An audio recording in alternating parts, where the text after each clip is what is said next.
ជំរាបសួរពុកម៉ែបងប្អូនទាំងអស់គ្នាឃើញថាខែនេះគឺសម្បូរស្វាយទុំមែនតែនបងប្អូនដូច្នេះហើយកុំចោលឲ្យសោះធ្វើដំណាប់ស្វាយណាបងប្អូនណាអញ្ចឹងហើយថ្ងៃនេះខ្ញុំនឹងបង្ហាញបងប្អូនពីរបៀបធ្វើដំណាប់ស្វាយឲ្យមានរសជាតិឈ្ងុយផ្អែមឆ្ងាញ់ហើយស្វិតហើយទុកបានយូរអញ្ចឹងហើយឃើញថាស្វាយខែហ្នឹងគឺសម្បូរខ្លាំងមែនតែនដូចផ្ទះនៃខ្ញុំហ្នឹងបងប្អូនទាំងអស់គ្នាគឺច្រើនខ្លាំងមែនតែនហើយដោយសារតែស្វាយនេះគឺបេះខ្លះហើយនឹងជ្រុះខ្លះបងប្អូនដូច្នេះហើយគឺខ្ញុំក៏នឹកឃើញថាបើយកមកកូរដំណាប់ស្វាយមិនដឹងជាល្អយ៉ាងណាទេអញ្ចឹងហើយកុំឲ្យខាតពេលយូរកុំភ្លេចទស្សនាពីវិធីធ្វើដំណាប់ស្វាយជាមួយខ្ញុំទាំងអស់គ្នាជាដំបូងគឺខ្ញុំស្វាយដែលខ្ញុំបេះមកហ្នឹងគឺខ្ញុំលាងទឹកឲ្យជ្រះដីពីទឹកសិនទៅនឹងខ្ញុំចាត់បន្ទាប់ពីហើយនឹងខ្ញុំចាត់រួចរាល់ហើយនឹងខ្ញុំក៏យកស្វាយហ្នឹងទៅលាងទឹកម្ដងទៀតដើម្បីជំរះដីព្រោះអីមានដីជាប់នឹងសាច់ស្វាយអញ្ចឹងទៅអនាម័យដល់នាំមកនៅសុខភាពទាំងអស់គ្នាបងប្អូនអើយព្រោះយើងធ្វើញ៉ាំនៅខ្លួនឯងហ្នឹងមានអនាម័យគឺល្អមែនតែនហើយស្វាយខ្ញុំនេះគឺនឹងខ្ញុំប្រើស្វាយល្ហុងដោយសារតែនឹងខ្ញុំមានស្វាយល្ហុងអញ្ចឹងណាហើយដោយសារតែយើងលាងរួចរាល់អញ្ចឹងហើយទៅនឹងខ្ញុំចាត់ជាចំណិតហើយបើបងប្អូនអត់មានម៉ាស៊ីនក្លុកបងប្អូនអាចឈូសសាប់វាឲ្យញឹកហើយឲ្យល្អិតតូចដើម្បីងាយស្រួលក្នុងការរំងាស់តែនឹងខ្ញុំមានម៉ាស៊ីនក្លុកដូច្នេះហើយនឹងខ្ញុំក៏ចិត្តវាដុំយ៉ាងធំតិចអញ្ចឹងបងប្អូនហើយនឹងខ្ញុំគិតថាក្លុកនេះវាឆ្ងាញ់ជាងយើងអត់ក្លុកដោយសារតែយើងក្លុកទៅគឺសាច់ស្វាយចូលតែមួយម៉ត់ល្អមែនតែនសាច់ស្វាយឡើងម៉ត់បន្ទាប់ពីយើងចិត្តនឹងក្លុករួចរាល់ហើយយើងក៏ដាក់លើភ្លើង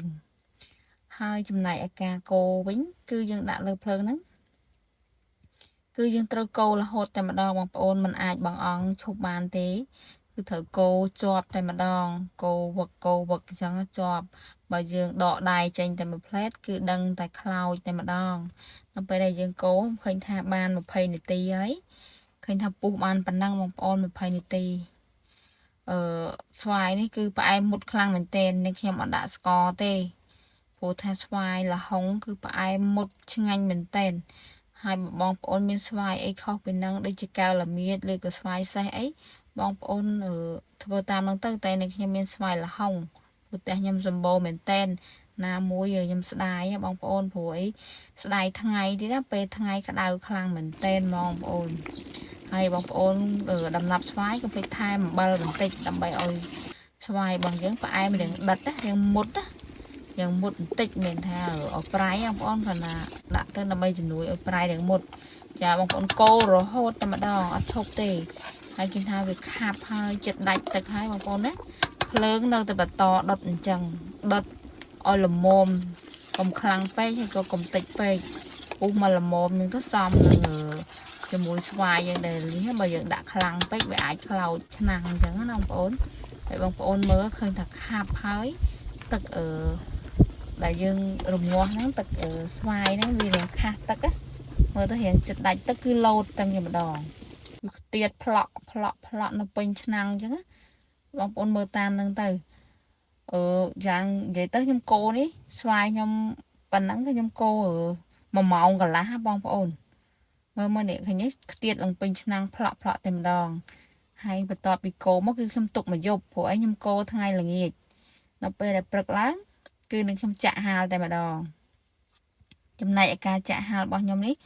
គឺខ្ញុំប្រើកាបិតដើម្បីឲ្យស្មើគ្នាស្អាតអញ្ចឹងណាបងប្អូនទាំងអស់គ្នាហើយក្រាស់ស្ដើងអីគឺអាស្រ័យទៅលើបងប្អូនតាមចំណង់ចំណូលចិត្តហើយតែបងប្អូនមើលថ្ងៃផងបើថ្ងៃក្តៅខ្លាំងអាចហាលក្រាស់បានតែបើអត់សូវមានថ្ងៃទេយើងហាលឲ្យស្ដើងទៅដើម្បីឆាប់ស្ងួតនិងងាយស្រួលក្នុងការបកបងប្អូនហើយបន្ទាប់ពីនឹងមកឃើញថាខ្ញុំហាលហ្នឹងគឺបាន3ថ្ងៃខ្ញុំទុករយៈពេល3ថ្ងៃអញ្ចឹងណាបងប្អូនទៅខ្ញុំបកឃើញទេបងប្អូននេះខ្ញុំទុករយៈពេល3ថ្ងៃឃើញថាដំណាប់ស្វាយរបស់ខ្ញុំស្ងួតហើយល្មមមិនក្រាស់មិនស្ដើងបងប្អូនចង់ក្រាស់ជាងហ្នឹងក៏បានដែរប៉ុន្តែត្រូវតែមានថ្ងៃក្តៅខ្លាំងហើយទុករយៈពេលយូរចំណែកខ្ញុំគឺខ្ញុំទុក3ថ្ងៃឃើញថាល្មមញ៉ាំតែម្ដងតែបើបងប្អូនទុក ở dù chừng đó mà con hao căn để ngút căn để chụp bàn dù ta nên nhom cật thang với ngút với ai đừng sọt trắng mà con tôi chặt nhầm làm bom phần năng tại bao nhiêu tục chú đạn ông tu từ có bàn dù tiệt từ từ lò xoài bao giờ cứ có hòm bắt khmau tê là nạp xoài nữa tại bao giờ tục hồng tu về đèn cầm màu tích bàn tay rồi chết nấu chưng anh nấu ngồi đây kia bắt prai po từ nà tê bao giờ tục hồng tu hai bữa tọm óc cứ nên thêm cắt chị đồng tôi chẳng hay bà bong ôn trong tục tầng bật té có bàn đây tay nên thêm cặn trắng thì mũi cứ lọ mới hay chừng đọc nhà mình tên tôi chẳng á hay bà bong ôn trong đã nông cục bông tôi ấy cắt tôi chừng đang đã nông tu chia sai sai coi được lọ này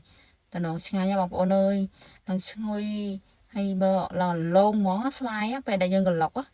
cứ sai trong mặt lần lôn ta nói khả năng bong ôn ơi ngồi mình tên chỉ bị xe không ai nhá cô nhom ấy cho chặt á thôi tục nhám mà bong ôn về ở đầu xoay đó dương miền đầm nạp xoay thành nhám đây chẳng thôi tem nhom đằng ở này thành này thành ngồi ngay xoát mình tên mở từ sạch đang bong ôn chui khanh mình tên mở sạch xoay nhắm mà lằng xoát lằng ngồi chẳng hay có cún សម្រាប់ការតាមដានទស្សនាតាំងពីដើមរហូតដល់ចប់អញ្ចឹងវីដេអូខ្ញុំមានតែប៉ុណ្ណឹងទេសូមអរគុណសូមជម្រាបលា